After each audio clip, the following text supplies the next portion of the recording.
ನಾಯಕನಹಟ್ಟಿ ಹೋಬಳಿಯ ಓಬಯ್ಯನಹಟ್ಟಿ ಗ್ರಾಮದಲ್ಲಿ ಬುಧವಾರ ಸಂಭ್ರಮದಿಂದ ಮೊಹರಂ ಹಬ್ಬವನ್ನ ಆಚರಣೆ ಮಾಡಲಾಯಿತು.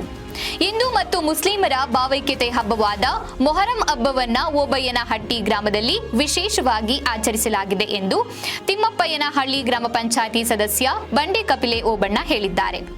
ಬುಧವಾರ ಓಬಯ್ಯನಹಟ್ಟಿ ಗ್ರಾಮದ ಮೊಹರಂ ಹಬ್ಬದಲ್ಲಿ ಪಾಲ್ಗೊಂಡು ಮಾತನಾಡಿದರು. ಮುಸ್ಲಿಂ ಸಮುದಾಯದಲ್ಲಿ ಹೆಚ್ಚು ಪ್ರಾಮುಖ್ಯತೆಯನ್ನ ಹೊಂದಿರುವ ಹಬ್ಬಗಳಲ್ಲಿ ಮೊಹರಂ ಕೂಡ ಒಂದಾಗಿದೆ. ಪ್ರವಾದಿ ಮೊಹಮ್ಮದ್ ಮೊಮ್ಮಗ ಹುಸೇನ್ ಇಬ್ನ ಆಲಿ ಇವರ ಮರಣವನ್ನ ಸ್ಮರಿಸುವ ದಿನವನ್ನ ಮೊಹರಂ ಎಂದು ಆಚರಣೆ ಮಾಡಲಾಗುತ್ತಿದೆ ಎಂದರು.